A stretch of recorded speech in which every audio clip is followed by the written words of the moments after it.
Assalamualaikum warahmatullahi wabarakatuh. Perkenalkan, nama saya Ananda Anarsuping dengan NPM 23170510082. Di sini membuat video pembelajaran dari kuis ketiga POK, yaitu arsitektur von Neumann dan arsitektur Harvard. Penjelasannya di sini, arsitektur von Neumann adalah model komputer yang menggunakan penyimpanan bersama untuk instruksi dan data. Ini berarti bahwa program dan data yang diproses oleh komputer disimpan dalam memori yang sama. Arsitektur ini dinamai dari ilmuwan John von Neumann yang merancang modelnya. Arsitektur Harvard adalah model komputer yang memisahkan penyimpanan fisik untuk instruksi dan data. Ini artinya komputer dapat membaca instruksi dan mengakses data secara bersamaan, yang menghasilkan peningkatan kinerja.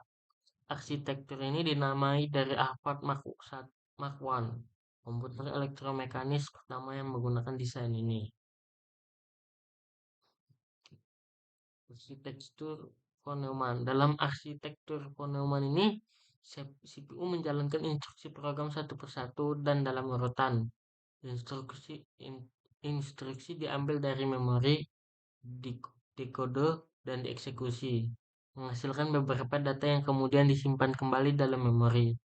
Kelemahan utama dari arsitektur ini adalah bottleneck von Neumann, di mana kecepatan komputer dibatasi oleh kecepatan transfer informasi antara CPU dan memori. Arsitektur ini memiliki kelebihan dalam hal fleksibilitas dan universalitas. Karena tidak ada pembagian antara instruksi dan data, maka komputer berbasis von Neumann dapat menjalankan berbagai jenis program. Namun, ini juga berarti bahwa komputer ini mungkin lebih rentan terhadap serangan seperti virus komputer yang dapat merusak program dengan memodifikasi instruksi mereka. Arsitektur ini memiliki tiga komponen utama, yaitu CPU atau Central Processing Unit, memori, dan perangkat input atau output. Prinsip kerja dari arsitektur ini yaitu program dan data disimpan dalam memori yang sama. CPU mengambil instruksi dari memori, mengeksekusi dan menyimpan hasil kembali ke memori. Meskipun arsitektur ini sederhana dan mudah diimplementasikan, ini memiliki batasan dalam hal kecepatan karena bottleneck yang disebabkan oleh bus tunggal untuk data dan instruksi. Lalu ini ada arsitektur Harvard. Sejarahnya, arsitektur Harvard pertama kali digunakan dalam komputer relay otomatis Harvard Mark I pada tahun 1940-an. Arsitektur ini memiliki memori terpisah untuk data dan instruksi, serta jalur transfer data terpisah untuk masing-masing. Prinsip kerja dari arsitektur ini yaitu CPU dapat membaca instruksi dan menulis data secara bersamaan, yang menghasilkan peningkatan kerja dibandingkan dengan arsitektur yang tadi, yaitu von Neumann. Kelebihannya dari arsitektur ini dibandingkan arsitektur yang sebelumnya, yaitu arsitektur ini memungkinkan kecepatan pemrosesan yang lebih tinggi karena dapat mengambil data dan instruksi secara bersamaan.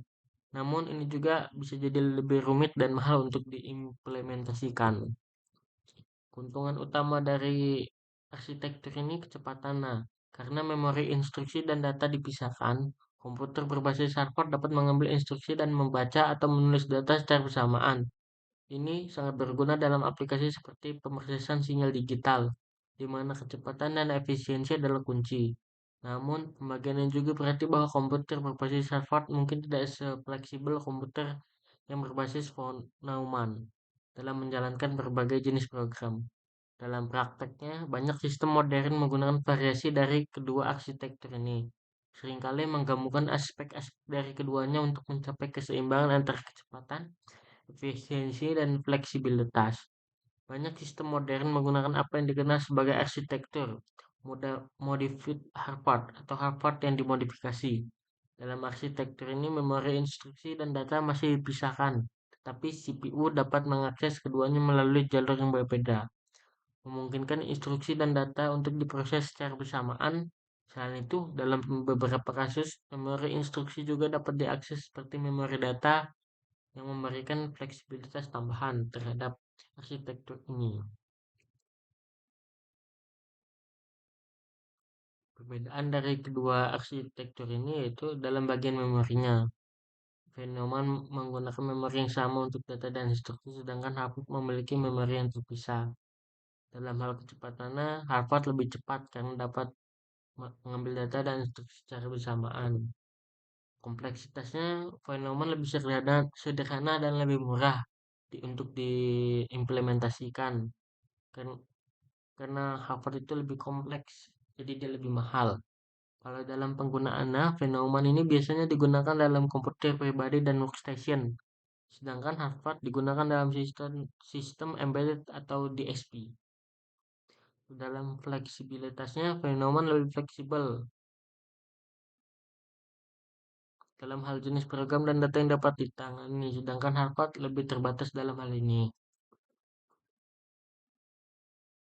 Perlu diingat bahwa kedua arsitektur ini memiliki perbedaan mendasar, tapi banyak sistem modern sebenarnya menggunakan model hibrid, yaitu menggabungkan aspek-aspek dari kedua arsitektur ini. Misalnya, beberapa sistem mungkin memiliki memori terpisah untuk instruksi dan data, tapi juga mungkin instruksi dan data untuk berbagi jalur memori yang sama dalam beberapa kondisi. Ini dikenal sebagai arsitektur von Neumann yang dimodifikasi atau arsitektur rapat yang dimodifikasi. Dalam hal ini penting untuk memahami bahwa pilihan antara arsitektur von Neumann dan arsitektur Harvard atau penggunaan model hibrid yaitu gabungan biasanya didasarkan pada kebutuhan spesifik dari sistem komputer dan aplikasi yang dijalankan. Misalnya, arsitektur von Neumann mungkin lebih cocok untuk aplikasi umum dan sistem operasi. Sedangkan kalau arsitektur Harvard ini lebih cocok untuk aplikasi yang membutuhkan pemrosesan data berkecepatan tinggi dan efisien. Contoh dari arsitektur von Neumann yaitu udah tadi.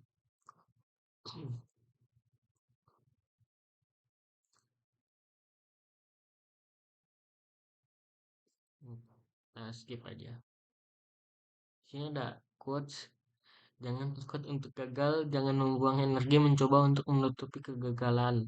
Belajar dari kegagalan dan lanjutkan ke hal berikutnya. Kegagalan adalah bagian penting dari inovasi. Ini kutipan dari perkataan Howard Aiken, yaitu fisikawan pencipta Harvard Mark 1 yang berdasarkan arsitektur Harvard tadi. Terima kasih.